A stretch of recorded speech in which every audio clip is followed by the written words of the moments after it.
नाशिकच्या इगतपुरी तालुक्यातील शासकीय वसतिगृहामधील अनैसर्गिक कृत्य केल्याचा प्रकार समोर आणल्यानंतर या संपूर्ण प्रकारामध्ये पुढारी न्यूजने पहिल्या दिवसापासून हे प्रकरण नेमकं काय आहे हे धरून ठेवलं आणि हे प्रकरण ज्यांच्यामुळे समोर आलं ते अधीक्षक सुशांत दूधसागरे आपल्या बरोबर आहेत। नेमकं काय प्रकरण घडलं आणि काय नेमका हा प्रकार आहे आपण त्यांच्याकडनं जाणून घेऊया। माध्यमांसमोर ते पहिल्यांदाच आलेले आहेत। सर नमस्कार। सर पहिलं नमस्कार। सर नेमकं काय प्रकरण आहे एकदा सविस्तर सांगा तर। मी सुशांत रमेश दूधसागरे। मी गेल्या 26 जानेवारी 2026 पासून वसतिगृह रुजू झालो।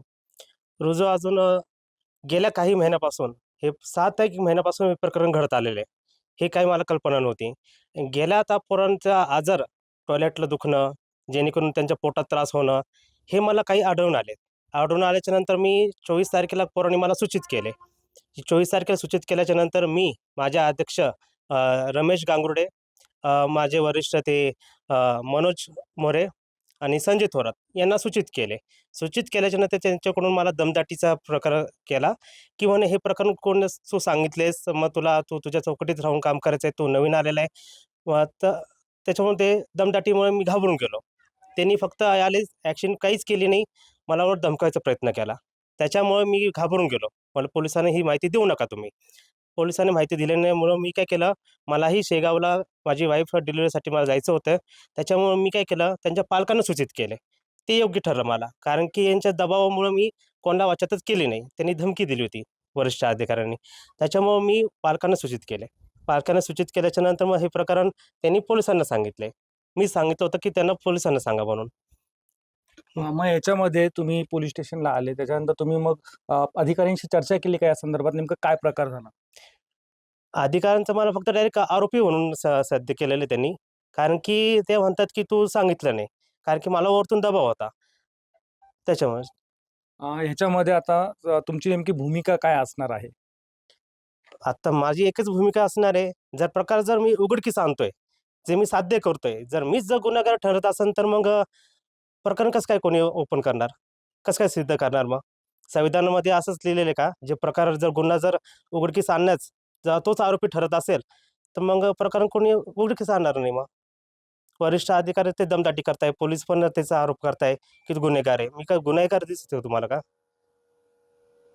तुम्ही 26 जानेवारीला इथे रुजू झाले, त्याच्या आधीचे जे अधीक्षक होते त्यांच्याशी काही चर्चा किंवा त्यांच्याशी तुमचा काही फोन झाला का या 2 ते 3 दिवसामध्ये हे संपूर्ण प्रकरण पुढे आल्यानंतर? नाही, नाही, त्यांचा कोणाचाच फोन आलेला नाहीये।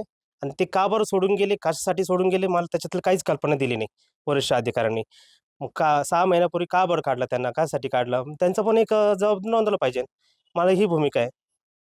ह्या संपूर्ण प्रकरणामध्ये जर बघितलं तर जे याच्यामध्ये जे अल्पवयीन मुलं आहेत त्यांनी हा प्रकार 6 महिन्यापासून सुरू असल्याचं सांगितलंय, बरोबर? हो। तर हे तुम्हाला ज्या पद्धतीने त्या मुलांनी सांगितलं किंवा ही बाब तुमच्या निदर्शनात आली, तर इतर जे काही तुमचे कर्मचारी आहेत या वसतिगृहावरचे, तर त्यांना तो प्रकार माहिती होता का किंवा नाही? हो, हो, हो, माहीत होता।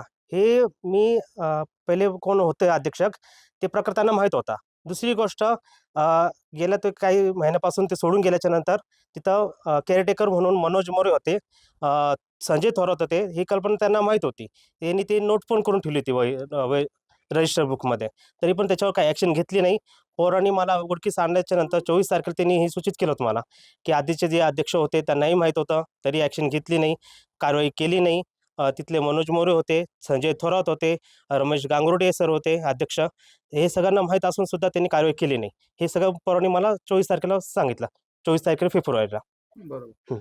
एकंदरीत जर बघितलं तर या संपूर्ण प्रकरणामध्ये हे प्रकरण ज्यांच्यामुळे समोर आलं, प्रशासनाच्या समोर आलं आणि त्या आई-वडिलांना देखील आपल्या मुलांच्या बाबतीत वसतिगृहावरती नेमकं काय घडतंय ते या सुशांत दूधसागरे जे अधीक्षक म्हणून तिथे तात्पुरत्या स्वरूपामध्ये काम करतात त्यांच्यामुळे हे प्रकार त्यांना समजला आणि त्यानंतर देखील त्यांच्यावर गुन्हा दाखल झाल्यामुळे त्यांच्यावरती कुठेतरी अन्याय झाल्याची भावना त्यांच्या मनात आहे आणि सर्वात महत्त्वाची बाब म्हणजे हे संपूर्ण प्रकरण गेल्या 6 महिन्यापासून घडत असताना पूर्वीचे जे अधीक्षक किंवा कर्मचारी वर्ग आहे त्यांनी हे प्रकरण समोर का नाही आणला हा देखील मोठा संशयाचा भोवऱ्यामध्ये हा संपूर्ण प्रकार आहे. त्यामुळे या संपूर्ण प्रकरणामध्ये खोलवर जाऊन नेमके याच्यामध्ये कोण कोण दोषी आहेत सर्वांवरती कारवाई करण्याची मागणी ही होत आहे.